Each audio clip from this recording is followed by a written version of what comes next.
Welcome children. आज हम class 12th English chapter 7 flamingo book से द इंटरव्यू के करेंगे क्वेश्चन आंसर। तो जल्दी से वीडियो को लाइक कर दो। अभी तक आपने वीडियो को लाइक नहीं किया है, सब्सक्राइब नहीं किया, तो जल्दी से सब्सक्राइब कर दो सो दैट आपको हमारे सारे अपडेट्स मिलते रहे। क्वेश्चन नंबर 1 है, what are some of the positive views on interviews. Interviews को लेके पॉजिटिव व्यूज क्या है। सबसे पहले इंटरव्यू को समझते हैं। आपने कॉफी विद करण देखा होगा या सुना होगा, आपने आपकी अदालत देखा होगा। तो इसमें सेलिब्रिटीज आते हैं दोनों ही प्रोग्राम में, और उनसे जो होस्ट हैं वो सवाल पूछते हैं, उनका इंटरव्यू करते हैं।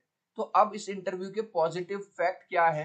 Number 1, interviews are useful means of communication. अब भाई सलमान खान तुमसे डायरेक्ट बात करने तो आएगा नहीं, ठीक है, जो पर्सनैलिटीज हैं, तो उनके इंटरव्यू के थ्रू उनसे कम्युनिकेशन हो जाता है। दूसरा, the real truth comes out in interview. कई सारी बातें ऐसी हैं जो हमको पता नहीं होती, जो सीक्रेट होती है, और इंटरव्यू के थ्रू हमें पता चल जाती है। तो ये दोनों पॉजिटिव व्यूज हैं। Number 2, why do most celebrity writers despise being interviewed. Despise का मतलब मैंने यहाँ लिख दिया हेट। नफरत क्यों करते हैं बहुत सारे सेलिब्रिटी राइटर्स इंटरव्यू होने से। वो नहीं चाहते कि कोई उनका इंटरव्यू ले। क्यों वो नफरत करते हैं? तो आंसर देखिए, most celebrity writers despise being interviewed because. ये लाइन पूरी मैंने देखो यहाँ से क्वेश्चन से उठाई है, पूरी की पूरी यहीं से। Because they feel that interviews interfere in their personal life. क्योंकि उन लोगों को ये लगता है कि भैया इंटरव्यू देने से हमारी पर्सनल लाइफ खराब होती है। Some of them also feel that it defames their image. और कुछ को तो ऐसा भी लगता है इससे जो उनकी इमेज है, पब्लिक इमेज है, वो भी खराब होती है। What is the belief in some primitive cultures about being photographed? कुछ पुरानी कल्चर के हिसाब से जब कोई आपका फोटो खींचता है तो उसमें क्या बिलीफ है। In many primitive cultures it is believe that if you are being photograph, अगर तुम्हारा फोटोग्राफ खींचा जा रहा है या तुम्हारी फोटो बनाई जा रही है, your soul is being stolen. यहाँ पे देख रहे हो ये पर्सन इनका फोटो खींच रहा है। तो कुछ प्रिमिटिव कल्चर में तो इतना ज्यादा यकीन किया जाता है कि अपनी फोटो भी नहीं खिंचवानी चाहिए, किसी से अपनी पोर्ट्रेट भी नहीं बनवानी चाहिए, क्योंकि अगर कोई ऐसा करता है तो वो केवल आपकी फोटो नहीं बना रहा, वो आपकी आत्मा को भी चुरा रहा है। What do you understand by the expression thumbprints on his windpipe? thumbprints on windpipe से आप क्या समझते हैं? सबसे पहले हम विंड पाइप समझेंगे, हमारी बॉडी में क्या होता है।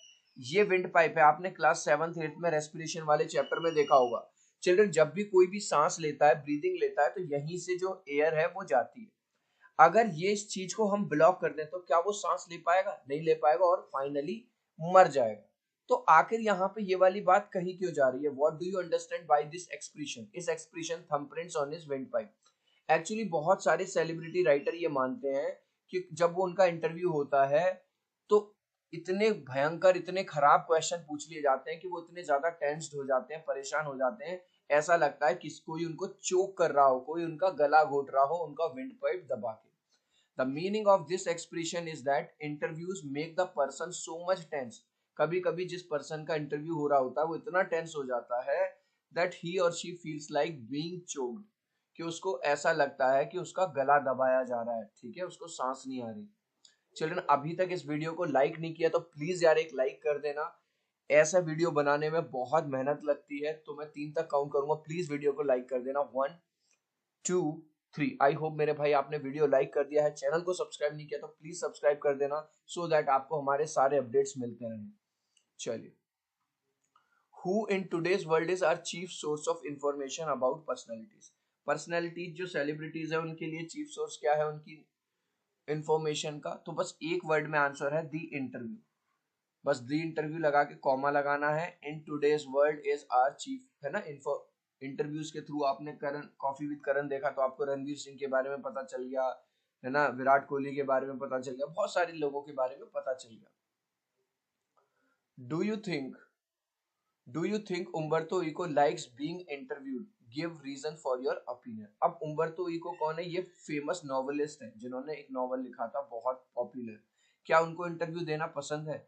Yes, Umberto Eco likes being interviewed. The reason for my answers are, reason देने हैं क्योंकि जब इनका इंटरव्यू हुआ, he answered all the questions fully and patiently. उन्होंने बड़े ही आराम से सारे क्वेश्चंस का जवाब दिया, बिना किसी जल्दबाजी के, विदाउट शोइंग एनी हरी और नर्वसनेस। ना ही उन्होंने कोई जल्दबाजी दिखाई, ना ही वो बिल्कुल भी नर्वस हुए। इस बात से पता चलता है कि उनको इंटरव्यू देने से कोई भी प्रॉब्लम नहीं है। How does Eco find the time to write so much? जो अभी हमने जिस राइटर के बारे में देखा, इनका, ठीक है, उम्बर्तो इको, इनको इतना टाइम कैसे मिल जाता है कि ये इतना कुछ लिख लेते हैं? तो ये एक बात कहते हैं, जब इनसे पूछा गया कि सर आपको इतना टाइम कहाँ से मिल जाता है, ये कह रहे हैं कि सपोज अगर मैं किसी का वेट कर रहा हूँ, कोई मुझसे मिलने आने वाला है, तो वो जो टाइम है उसको मैं खाली वेस्ट नहीं करूंगा मिल उसका इंतजार करने में। जब तक वो मुझसे मिलने आएगा, चाहे 5 मिनट, 10 मिनट, 2 मिनट, 1 मिनट, जो भी मिलेगा, इतने में मैं कुछ भी लिख लूंगा। मतलब जो भी मुझे ब्लैंक स्पेस मिलता है, चाहे मुझे जो भी 2 मिनट का भी टाइम मिलता है, उस टाइम को भी मैं यूज करता हूँ और उसको भी खाली जाने नहीं देता। According to Eco, he just tries to fill all the empty space. जो भी खाली स्पेस उनको मिलता है उसको भरने की कोशिश करते हैं। For example, if he is waiting for someone to meet him, अगर कोई उनसे मिलने आने वाला है, he does not wait and waste his time, वो उसको टाइम को वेट करते हुए वेस्ट नहीं करेंगे।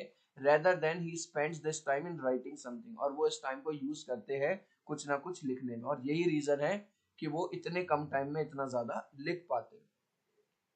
What was distinctive about Eco's academic writing style? Eco का जो राइटिंग स्टाइल है, जो उन्होंने नोवेल लिखा है, उसकी क्या खास बात है? Eco's academic writing style was quite distinctive, बिल्कुल अलग था। Because instead of regular academic style, जिस तरह से लोग नोवेल लिखते थे पुराने novelist, he has opted some playful style in his writing. लेकिन उम्बर्तो इको ने अपनी राइटिंग में एक प्लेफुल, बड़ा एकदम मजेदार, मतलब एक राइटिंग स्टाइल को चूज किया है। Did Umberto Eco consider himself a novelist or an academic scholar? क्या वो अपने आप को एक नॉवलिस्ट मानते हैं या एक अकेडमिक स्कॉलर मानते हैं? नॉवलिस्ट का मतलब एक पर्सन जो नॉवल लिखता है, अकेडमिक स्कॉलर क्योंकि वो यूनिवर्सिटी में एक टीचर थे। Umberto Eco considered himself as an academic first, वो पहले अपने आप को अकेडमिक प्रोफेसर मानते हैं और बाद में अपने आप को एक नॉवलिस्ट मानते हैं।